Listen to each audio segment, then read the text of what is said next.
हैं उसे अमल में नहीं लाया गया अभी तक। और बड़ी खबर रायपुर से, कारोबारी प्रवीण सोमानी अपहरण कांड की बात करेंगे। पुलिस को इस मामले में अहम सुराग लगे हैं। गृह मंत्री ताम्रध्वज साहू का बयान सामने आया। उन्होंने कहा मामला गंभीर है, गंभीर विषय है, खुलासा नहीं कर सकता। कारोबारियों में दहशत को लेकर गृह मंत्री ने बयान दिया। कहा हर व्यक्ति की सुरक्षा संभव नहीं, अपराधियों के मन में क्या है कोई नहीं जानता। तो इस तरह की बयानबाजी गृह मंत्री की तरफ से की गई है। किस तरह से लापरवाही भरा बयान इसे कहा जाएगा। उन्होंने कहा कि हर व्यक्ति की सुरक्षा संभव नहीं है, अपराधियों के मन में क्या है कोई नहीं जानता। तो क्या एक गृह मंत्री को इस तरह का बयान देना चाहिए? बड़ा सवाल यही है। उन्होंने हालांकि प्रवीण सोमानी अपहरण कांड का जिक्र तो किया और कहा भी कि इस पूरे मामले में अहम सुराग लगे, लेकिन बताया नहीं क्या सुराग लगे। ज्यादा जानकारी के साथ हमारे सहयोगी देवव्रत जुड़े हैं। देवव्रत, प्रवीण सोमानी अपहरण कांड में क्या सुराग हाथ लगे, पुलिस कुछ कह पा रही है? हालांकि गृह मंत्री कह रहे हैं कि इसमें सुराग तो लगे, लेकिन अभी इसको डिस्क्लोज नहीं किया जाएगा। जिस तरह से जो अरबपति उद्योगपति प्रवीण सोमानी का अपहरण कांड है, उसमें जिस तरह से बिहार गैंग का नाम यहाँ पर सामने आ रहा है और जिस तरह से सूत्रों के हवाले से ये खबर भी मिली कमरुद्दीन कि तकरीबन 10 करोड़ की जो फिरौती है वो मांगी गई है और इस संबंध में परिवार के एक सदस्य को फोन भी किया गया है, लेकिन पुलिस ने अब तक इसका खुलासा नहीं किया है। और बड़ी बात ये भी है कि गृह मंत्री को इसकी पूरी जानकारी दी जा रही है कि आखिर पुलिस की जो पहुंच है और पुलिस की जो कार्रवाई है वो कितना हुआ है। और खबर ये भी है कि इसी अपहरण कांड की साजिश में रायपुर और बिलासपुर के भी कुछ लोग शामिल हैं जिन्होंने प्रवीण के डेली रूटीन की रेकी की थी और उसको लेकर के गैंग से संपर्क किया। और हालांकि पुलिस को इस बारे में जानकारी मिल चुकी है और खबर ये है कि ये वही गैंग है जिन्होंने उत्तर प्रदेश, बिहार और झारखंड में कई व्यापारियों और डॉक्टरों का अपहरण किया है। तो एक बड़े गैंग का हाथ यहाँ पर बताया जा रहा है। लेकिन अभी चलिए आपको रोकूंगा, गृह मंत्री का बयान सुनवा देते हैं दर्शकों को। इन चीज़ों में मैं कोई चर्चा नहीं करता, क्योंकि इंटरनल पॉइंट्स को अगर हम बाहर बोल दें तो अपराधी सचेत हो जाता है। इसलिए कई बार कुछ चीज़ को हम इंटरनल करते हैं लेकिन दिखावे के लिए अलग काम करते हैं। जैसे कोई टीम वहाँ नहीं है फिर भी हम वहाँ भेजते हैं कि आपराधिक ध्यान बढ़ जाए। जहाँ भेजे हैं वहाँ नहीं हमको मालूम है, लेकिन करते हैं। तो ये पुलिस की कुछ कार्य प्रणाली इंटरनल होता है, उसके विषय में तो मैं चर्चा। एक दहशत है, वो बोल रहे हैं कि सुरक्षा जो है बहुत जरूरी है और इस तरीके की अगर घटनाएं होने लगे तो फिर उनका काम कैसे चलेगा? देखिए, कारोबारी का ही प्रश्न नहीं है, तो हर वर्ग के लिए है और पुलिस जितना ज्यादा कर सकती है वो करती है। लेकिन अपराधी कब, कहाँ, क्या, कैसे, उसके दिमाग में, किस आदमी के दिमाग में क्या घूम रहा है तो पुलिस जानती नहीं।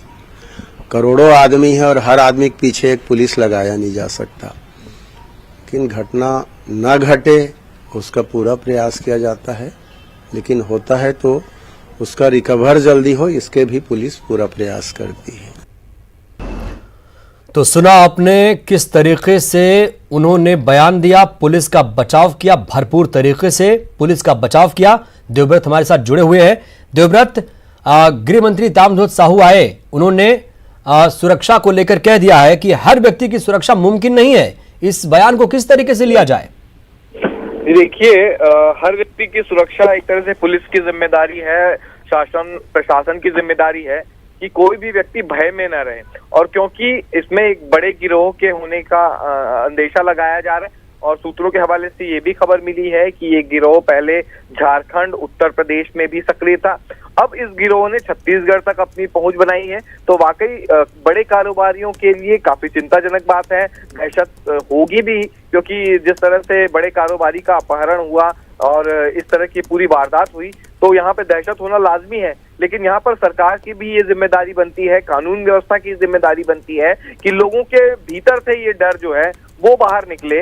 और इसके लिए जरूरी ये होगा कि व्यापारी का सही तरीके से पता लगाया जाए और जो अहम सुराग पुलिस को मिले हैं उस दिशा में काम किया जाए। हालांकि अभी किस तरह के क्या कुछ और सुराग हैं इसका खुलासा पुलिस ने पूरी तरह से नहीं किया है। बताया जा रहा है कि जिस तरह का संवेदनशील क्योंकि मामला है और व्यापारी की सुरक्षा को देखते हुए पुलिस जो है वो सारी चीजों को अभी सामने नहीं ला रही है।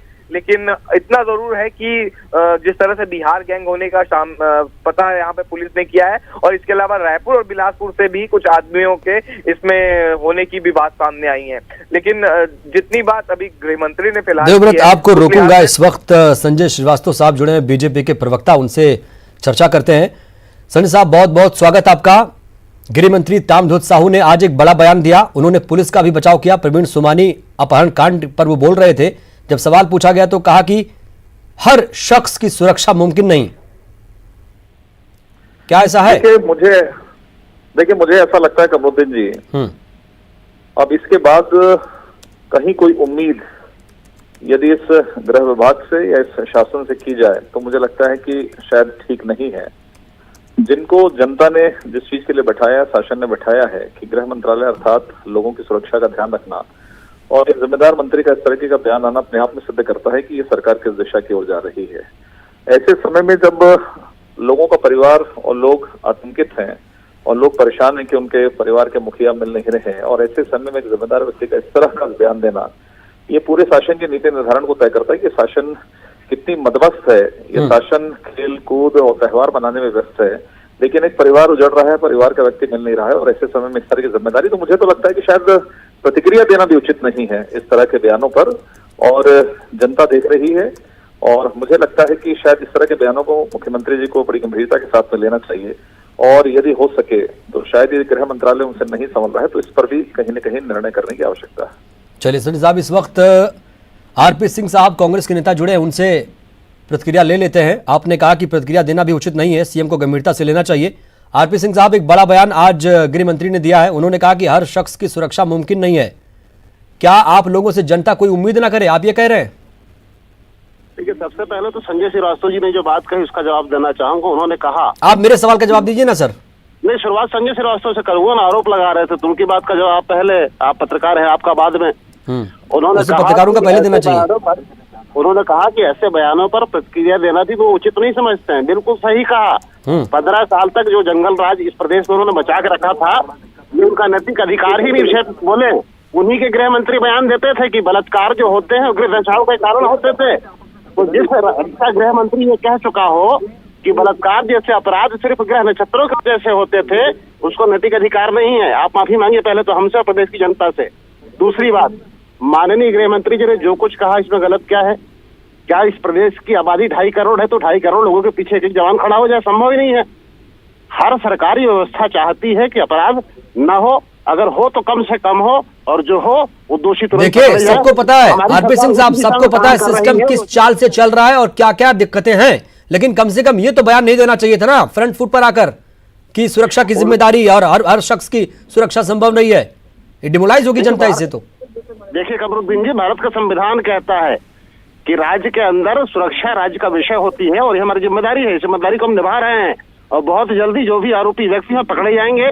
आज जो प्राथमिक जानकारियां सामने आई उसमें ये पता चला है कि बिहार के गैंग ने अपहरण किया और वहां से फिरौती के लिए फोन आया था, और बिहार में भाजपा की सरकार है। इनको तो शर्म से डूब मरना चाहिए कि हिमाचल से फोन आता है, हमारे मंत्री को सीबीआई अधिकारी बनकर धमकाते हैं। ये बताइए सरकार किसकी? बीजेपी की। आज बिहार से धमकी के फोन आते हैं, ये बताइए राज्य सरकार किसकी? बीजेपी की।